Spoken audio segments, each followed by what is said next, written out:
If you're currently in a season so humbling, so much so that you question everything around you, well, I've been there. The truth is, many of us have. You're not alone. What I found that I was doing in that time was that I was trying different strategies, but nothing seems to be working. However, in a matter of months, I moved from feeling confined and helpless to fully working in my purpose with clarity of direction, result, and fulfillment to both. What we should know is that when nothing around us seems to be working, most times we tend to feel stuck.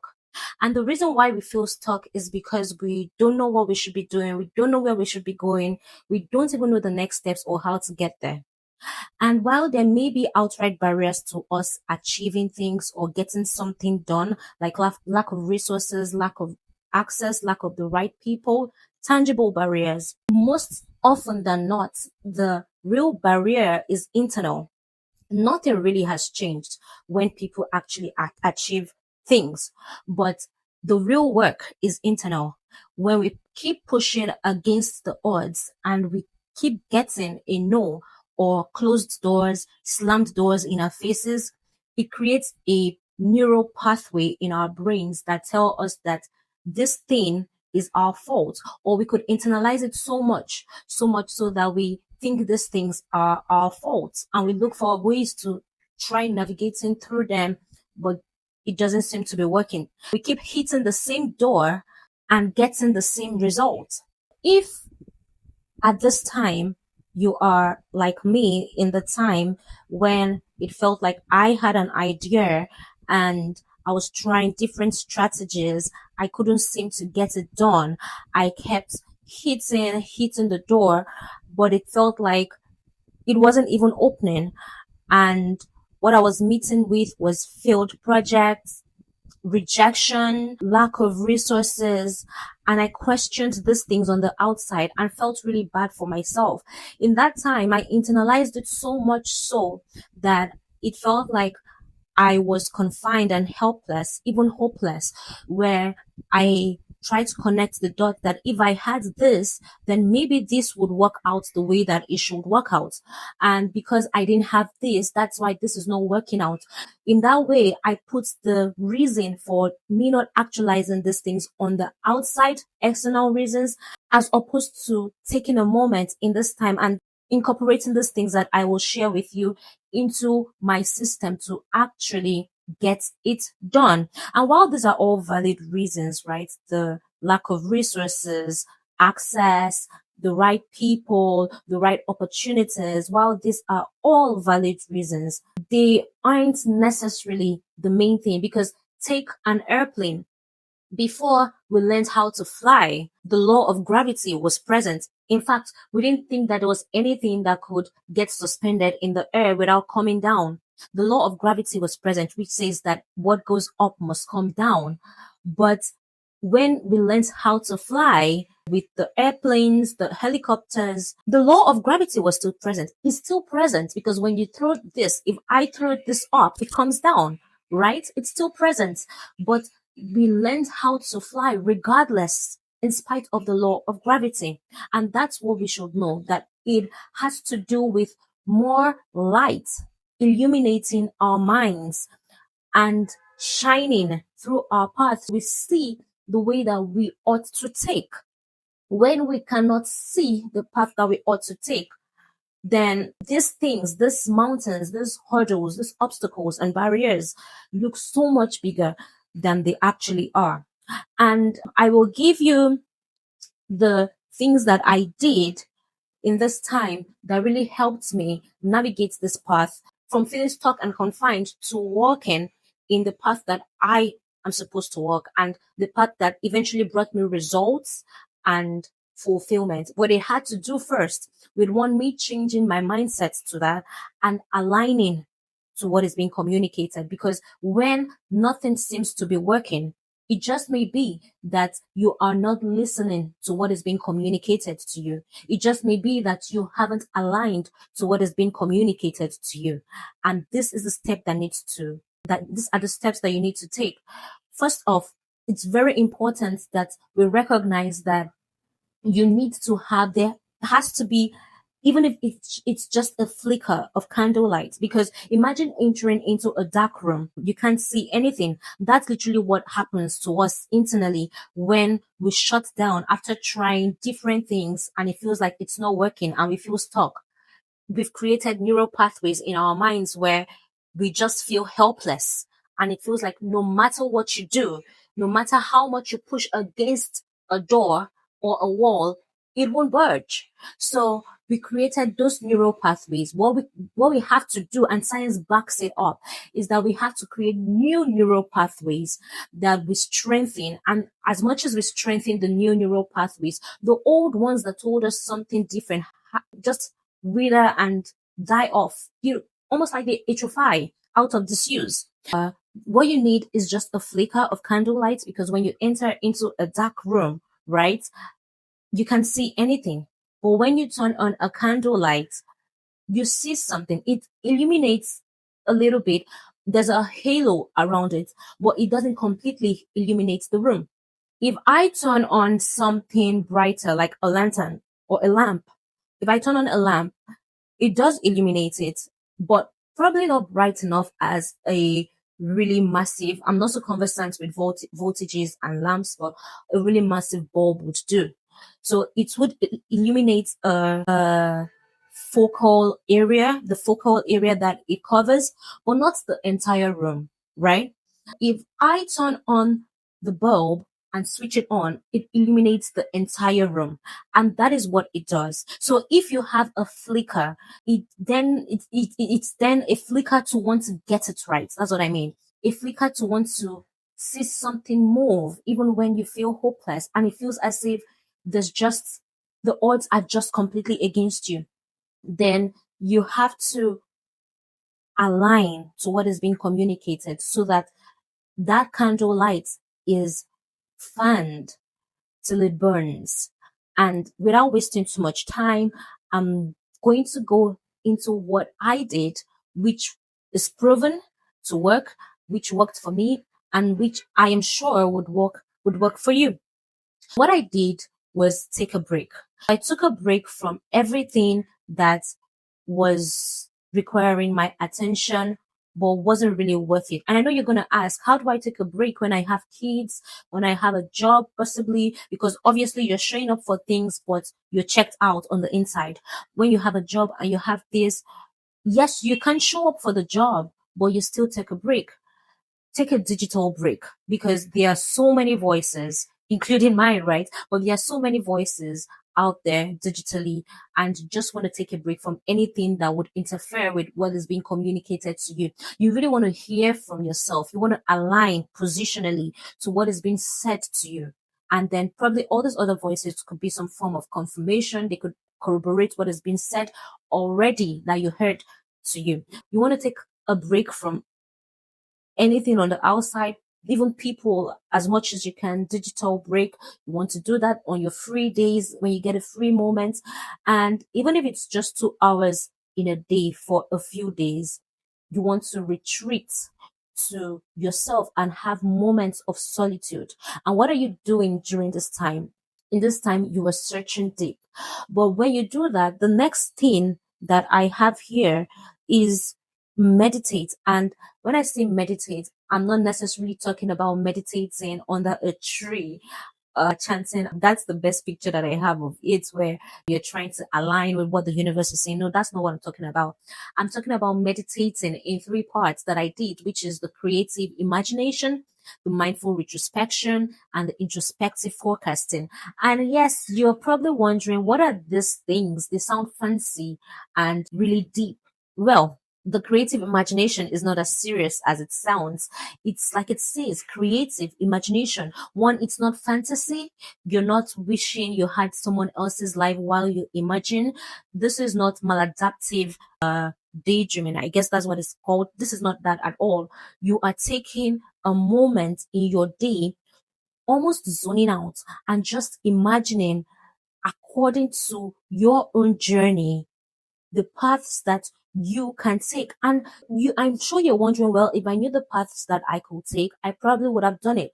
You'll be so shocked at what your mind can do when your mind feels like it has all of these things at its beck and call, and you can easily access it. When you take a moment and just stay and imagine, thinking, I really want to build this business. So I just imagine that I'm building this business and I approach this, I approach that, and it works. Or what if I go this way? Things will drop in your mind. Like this thing says, it says, relax. Your mind will answer most questions if you learn to relax and wait for the answer. That is exactly it. But you aren't just staying, you are imagining. You are imagining possible outcomes to your journey. You are imagining possible outcomes to strategies and paths that you take.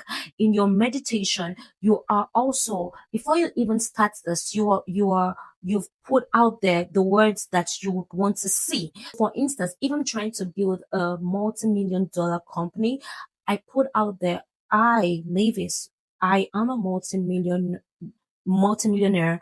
I have a multi-million dollar company, and this company is this big. We have this in place. We have this in place. We have this in place. This is my routine, down to the finest details. And that's why you're creatively imagining. You're imagining the finest details. When I wake up in the morning, these are the things that I do, even for the things that are not necessarily directly linked to that particular goal, but you bring in this other adjuncts of family or whatever the case may be, and just create like a whole life system in your mind. And as you go on, things will drop in your spirit. What that does basically is that it renews hope in you. It activates hope in your brain center. There's a sense of optimism. It starts to fan the flicker of light that you had, that made you align, that made you take the moment to find out what is being communicated to you. That is what it does. You picture the work you want, you picture the life you want, you picture the fun even that you want. And when you do this, you have to be you just have to have your mind on the goal, that this is to shift my mind from this state of hopelessness and helplessness, to revive hope, to switch on the lights in me. Because when everywhere's dark, you can't see anything. When all that you see around you is dark and, you can't see. So you need to turn on the lights to see. And how do you turn on the lights? Through hope, through gratitude, through being joyful. These are the ways that you turn on the lights within you. And because your willpower almost seems dead at this point, all you can do is shift from this space to engaging your mind. This is not escaping reality. This is creatively imagining the possible outcomes to what you want. And again, the trick is knowing when to stop so you don't shift into something that is quite useful to being maladaptive, because everything done in extremes is basically bad for you. The next thing that you do is mindful retrospection. And what this entails is basically on a board or a journal, you want to map out some things. And I have here, you want to map out and clarify the things, the moves and belief systems that you did in the past that got you to this point where you feel stuck and it feels like nothing is working. You want to clarify if or how you approached each attempt. You want to also clarify how you felt after the attempt. Did you feel defeated, or did you take it as a learning curve? Did you see it as a learning curve? You want to clarify what you did after each attempt that failed. Did you drown in the sadness for days in your locked room, dark, with the curtains down? Or did you go back to the drawing board to see these things that I have done? What am I not seeing here? The difference in that is that when you drown in sadness, you've internalized it so much so you've aligned and agreed to whatever rejection, closed doors, the odds, so much so that you're thinking it is you. And while you may have some improvements to make, it is never really you. Rejection is never really you. It is either, it is a detour so that you either grow from it or you pivot into something else. And growth in this sense may be that you require some learning, some improvements, some gaining some vital skills but rejection is not you. We internalize rejection so much so that we think that this is us, this is my journey, this is my story. But rejection, any episode or any time that you're rejected, is just a feature in your story and not the entire story. So it's not you. These are the things that you do when you engage in mindful retrospection, like the name. And from the answers that you get, you want to evaluate what your mindset was. When you get the answers to these things, you want to evaluate what was my mindset when I had this, or what kind of mindset is this? Is this a defeated mindset, or is this a mindset that sees growth and opportunity still? And you also want to evaluate who you are allowing yourself to become as a result of this mindset. These are the things that you do when it comes to mindful retrospection. For me, in addition to this, I leaned fully into my faith. I leaned fully into my faith as a believer, as a Christian. It really helped me so much so because I find my identity, my purpose, and my peace in God. Utilizing what the Bible says about me, the word of God says about me, really helped, like a mirror, look through the things that I was doing wrong, the mindset that I had, and how that doesn't necessarily align to who I am. One thing through that time that I came to see, and it remains sure and the same for a whole lot of people, is the fact that there was just fear. There was the fear of trying again after having gotten a no repeatedly. There was the fear of missing it. There was the fear of the unknown, fear of what if I do this? For how long am I going to keep doing this? And this plays a huge part in how people show up for themselves. This plays a huge part in how people are willing to break through the mold and see, I'm going to keep trying.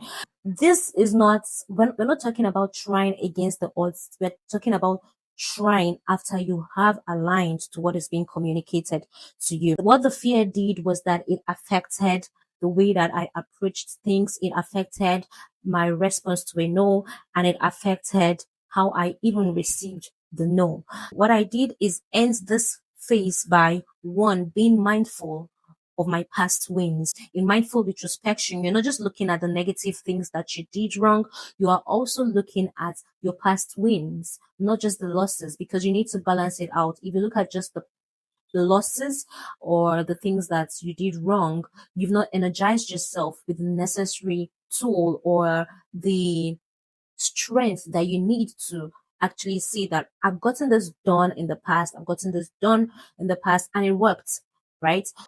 You need to be mindful of your past wins also in this time. And two, you need to also write out who you are clearly, not as a future version of you, but as now, as if you already exist. With the example I made of owning a multi-million dollar company, you want to write that as now because that is your vision. That is your vision. During this time, a lot of things would be opened up to you if you started the process first by putting out some words out there. Some things would be opened up to you.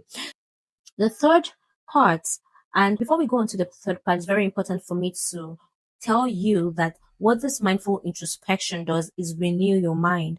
The first one, the creative imagination, what it does is kickstart hope in you. It's like fanning the flame of light in you. The second part renews your mind. And now the third part, introspective forecasting. This also includes some major work and it is basically strategizing. But this isn't strategizing with the typical way, oh, I'm going to do this, I'm going to do this, I'm going to do this. Well, all of these are valid and legitimate ways to get something done, but you want to identify your purpose. And this is a whole other topic, like quite deep and major, which I can cover in this video. Obviously, I work with people to also identify purpose, and I have a community in the link in the description. You'll find that where we work together to discover purpose. And if you would even want a one-on-one coaching system, I also have that.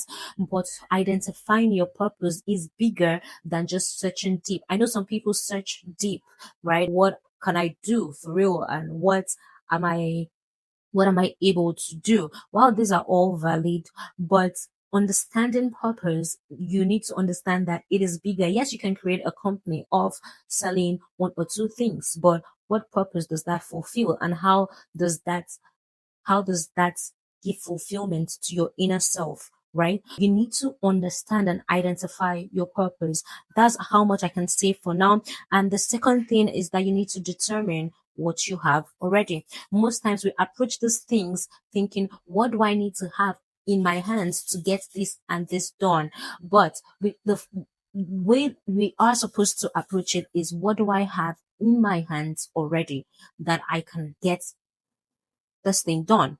When you identify what you have, more often than not, what you have in your hands at the moment is basically what you need to do. You probably are even not looking at it as something major, probably even despising it. But what you have in your hands is what you need to get things done, is most likely what you need to get things done. And then when these two questions have been answered, the planning then comes into play. You need to plan, define the goals, map out the steps that you need to take, identify what you need, right? There's what you have and what you may need. It could be something with you learning something else or building on what you already know. What do you need? And then research. This time you're not researching from a place of insecurity and panic or fear. You're researching with intentionality and clarity of direction, because it's almost as if you've seen a part of it, maybe not the full picture, because you may start something and one thing leads to another. But when you are so aligned with what is being communicated to you and you go, you just find that it's like something is pulling you on another end and making you go in the way that you should go. Some people would call it, oh, the universe is causing things to align for me. But when you are in the right path that you should take, you find that these things just align. They may not align immediately. You may not, you'd still have to do the work, but it wouldn't be pushing against the odds. It would be being resilient through the quote unquote the stresses, being resilient through the policies, being some way. If you take these things, and these are not just one time things, if you take them and you incorporate them through different parts or points in your journey, this is the resilience, because you come back with a new strategy to get this thing done. When you know the destination, the journey is basically what matters, right? The journey is where you get to build some skills, some soft skills, even that you need to manage what would be given to you. Once this is done, the other part I like to say is confessions. That whole, parts the three-part meditation is one thing to do. The first thing is you taking a break. The second thing is solitude. The third thing is meditation, three-part meditation. The fourth thing is confessions. And what do I mean by confessions? When you confess something, you are confessing something that you did. So you are confessing and making these confessions like they have already happened. Because this is the thing about the brain that science actually has unraveled for us. The brain forms neural pathways, and they're neural pathways that are in our minds from experiences, from trauma, from things that have been said to us, and our brains have formed pictures or images with it. When you confess things like they have already happened repeatedly, even, your brain takes that, and because it can't tell the difference between what has happened and what has not happened by what you see. When you say it like it has happened repeatedly, your brain takes it as if it has already happened. And this forms its own neural pathways in your own mind, where you are able to push out the old ones that told you you were not enough, or told you there's something wrong with you because you keep getting no's. Push them out and create this path. And that's what the confessions do. Even at this point in time, you've come out of solitude, you're integrating with the whole world system, you would face some obstacles again, because those obstacles are still there. The law of gravity is still there, but you need to fly. So you would face the obstacles. And how do you face them? By creating the neural pathways that say that you have experienced this before and this is your reality. You have the means, you can do it, and not this obstacle stopping you. It will be there, but you will leap over it. It will be there, but you will fly regardless, because you can see clearly. And as much as you integrate this into your journey, you keep fanning the flicker of light. You fan it from being a candle light to a lamp till it's a full blown energy source, right? You also need to guard your energy is the fifth part, where you guard your energy by the things that you listen to, the people that you listen to. Sometimes you can't cut people off completely, but you need to guard your energy. Even if these people are family, you need to guard your energy and know I am not dealing with this respectfully, firmly, but lovingly. I need to birth something. I need to get something done. I have aligned thus far. I need to get something done. You need to guard your energy and allow this flow. The wrong energy will drain you like an overused battery. So you need to guard your energy. And when this is done, you also need to prioritize physicals. So the mind and our bodies work in tandem. They work in tandem so much that if you are not as active, right? If you aren't as active, there are neurotransmitters, there are chemicals that being active would really help to promote the right energy that you need and also solidify these neural pathways. So you need to be physically active. Imagine being locked up in a dark room, but you say you have all of this light, or not going out to smell the roses. Sometimes even doing some of these things really allows you to just, oh wow, probably you're working out and something, and this thing hits you, and you just know this is how I'm gonna do it. This is the way that I am going to do it. It really just helps you boost the right energy, and it adds to the fuel that you need to create that energy source that makes you see things clearly and basically lights up your path. Imagine the sunlight. What light does is that it illuminates your path, it grants you direction, clarity. When there's light, you can see. And what light does, as we see with the sun and the plants, and even for us human beings, is that it's like a life force. It gives the nutrients and everything that the plants need to grow. It gives we vitamin D. And that's why in winter we see leaves fall off, things hibernate, and some people have actually recorded feeling depressed and anxious and being off low mode during the winter. That's how much light does. It's very important for us to maintain this and all of that. I really work with people in the community. If this was helpful to you, for you, if it shed some light into what you should do and where you are currently, and you would want to be part of this community where I work with you, then please hit the link in the description and let me work with you. I also do one-on-one coaching. So if that's something that interests you, you can also sign up for that. But on a general note, I give free newsletters, free empowerment guides. That's what I like to call them. You can also hit the link in the description and subscribe for our free empowerment guides. That is it for this episode. I hope that and I pray that this helps you even as it helped me. And I pray that it energizes you, it shines some light to you. It is actually way bigger than this. And that's the reason why I created an avenue to work with you and with the tools that I have used that actually brought me some help. I really do pray that this helps you and gives you the tools that you need to live a more fulfilled, purposeful life.